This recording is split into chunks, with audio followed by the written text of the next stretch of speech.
Welcome to Max நேரம் 11th standard Max example chapter 10ல example 2.10.27 பார்க்கலாம் ஓகேவா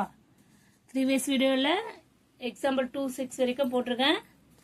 next 2.7 ல இருந்து கொஞ்சம் sums வந்து parametric formல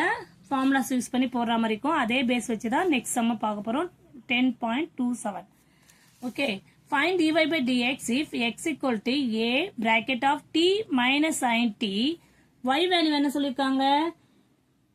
y equal to a of 1 minus cos t கொடுத்திருக்காங்க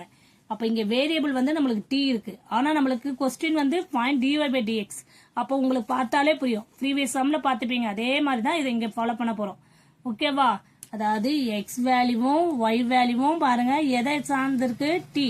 அப்போ இந்த t வச்சு நம்ம டிஃபரன்ஸ் பண்ணோம்னா அது பாராமெட்ரிக் ஃபார்ம் அதுக்கு என்ன ஃபார்முலா யூஸ் பண்ணோம் dy by dx equal to dy by dt okay divided by dx by dt clear புரியுதாமா dy by dt divided by dx by dt இப்போ x வேல்யூ என்ன a into t minus sin t a of t minus sin t அதே y value என்ன a of 1 minus cos t clear இப்போ நம்ம என்ன பண்ண போறோம் dy by dx முதல்ல இங்க என்ன பண்ண போறோம் இப்போ நம்ம இங்க differentiate with respect to t இங்க t வேரியபிள் தான் இருக்கு differentiate with respect to t clear first sum போடும்போது தான் கொஞ்சம் டிஃபிகல்ட்டா தரணும் அதுக்கப்புறம் அதே ரெகுலரா பண்ணும்போது அந்த சம்ஸ் ஃபார்முலாஸ் யூஸ் பண்ணி ரொம்ப ஈஸியா இருக்கும் ஓகேவா இப்போ dx by dt பார்க்கலாமா dx by dt னும்போது என்ன பண்ணலாம் என்னது இது a bracket t கான்ஸ்டன்ட் அது டிஃபரன்ஸ் பண்ணா என்ன ஆகும் நமக்கு 1 t கான்ஸ்டன்ட் கிடையாது சார் இங்க வேரியபிளே நமக்கு t தானே அப்போ x ன்னு அர்த்தம் x இந்த டிஃபரன்ஸ் பண்ணா 1 போடுவோம்ல அதே மாதிரி தான் இங்க t 1 மைனஸ் sin டிஃபரன்ஸ் பண்ணா cos அப்ப cos t அவ்வளவுதான் அப்ப என்ன இதெல்லாம் இத நம்ம அவ்வளவுதான் sums dx by dt equal to a bracket of 1 minus cos t இப்ப நெக்ஸ்ட் y பாப்போமா dy by dt equal to a வந்து ப்ராடக்ட்ல இருந்து அந்த கான்ஸ்டன்ட் வந்து அப்படியே தான் போடணும் இதே ஆட் செப்பரேட்டா இருந்தா நீங்க 0 ன்னு போடலாம் இங்க வந்து ப்ராடக்ட்ல இருக்கறனால தான் a அப்படியே போட்டுருக்கேன்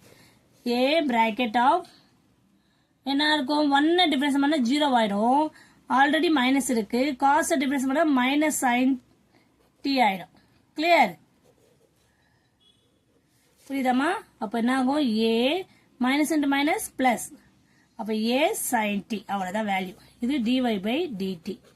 நம்ம இந்த ஃபார்முலா யூஸ் பண்ண போறோம்ல பாராமெட்ரிக் ஃபார்முலா என்னது dy by dx equal to dy by dt divided by dx by dt second value தான் போடணும் ஃபர்ஸ்ட் அப்போ a sin t by a bracket of 1 minus cos t a cancel ஆயிடும் okay therefore dy by dx value என்ன final ஆன்சருக்கு வந்துட்டோம் equal to sin t by 1 minus cos t clear very simple மா parametric formula மட்டும் use பண்ணிட்டீங்கன்னா நீங்க ஈஸியா இந்த சம்ம கால்குலேட் பண்ணிடலாம் ஓகேவா clear students thank you students